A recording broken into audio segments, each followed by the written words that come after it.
okay? Are you okay?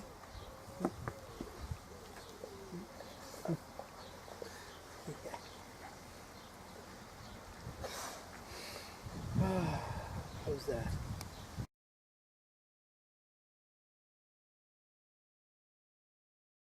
Folks is a storyteller book I just recently had published. I'm going to read 2 pages out of the Sweatbox.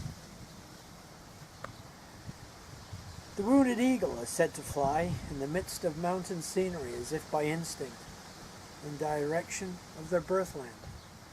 That is my quest for truth and knowledge, in which I'm finding myself involved. Now my ancient memory wine blood is poured again, crowned with flame. That emblem of spirit and life as it is stirred up in a fresh and brimming memory reinforcement, as if from another world. By the instruments of my own destruction I go onwards with more than only my eyes open, because I know I have the power to do it beyond my wildest dreams.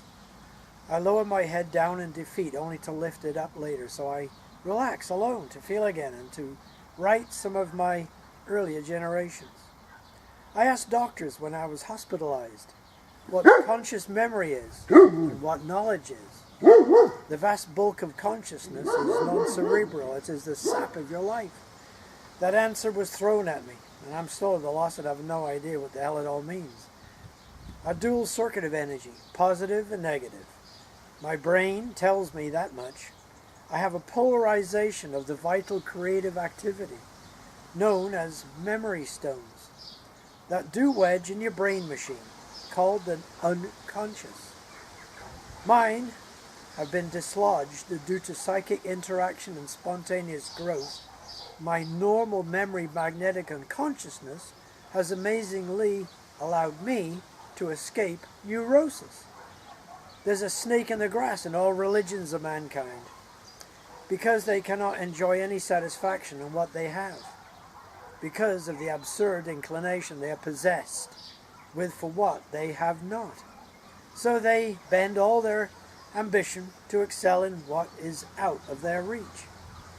Thus they destroy others and themselves, and nature never fails of pointing them out.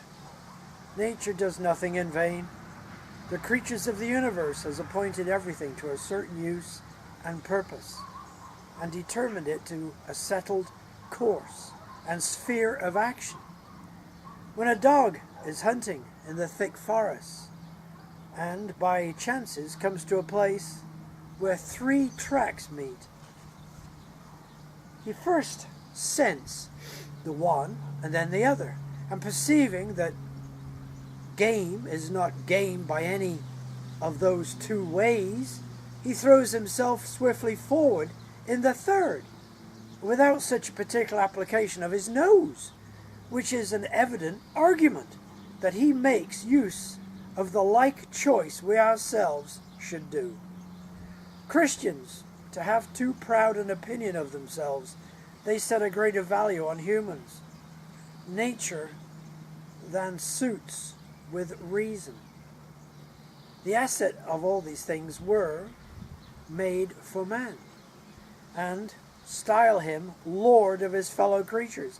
And if God had given him an absolute dominion over the rest of the works, well, especially over the animal generation, and that's all the birds of the air, animals of the earth, and fish of the seas were created only to serve his appetite and other necessities of life. The biggest fool on earth must know that there is something we can never understand about this world. If anyone looks up at the stars and the moon, the sun, and that Mother Earth nature produces, man must realize that there's something more than the mind of man. Animals are not void of reason and moral virtues. There's a supreme being over all of life on this earth, and it's only humans that rule other humans. Did not Christ tell people that all of mankind has sinned and come short of the glory of God? All we see, we hear, we feel is old. And truth itself is old. Old and feeling and falling into disuse. Through that ever-shifting ages of a steady march of tireless time. You know, the congregation condition the clergyman, but it's the clergyman that attempts to condition his congregation.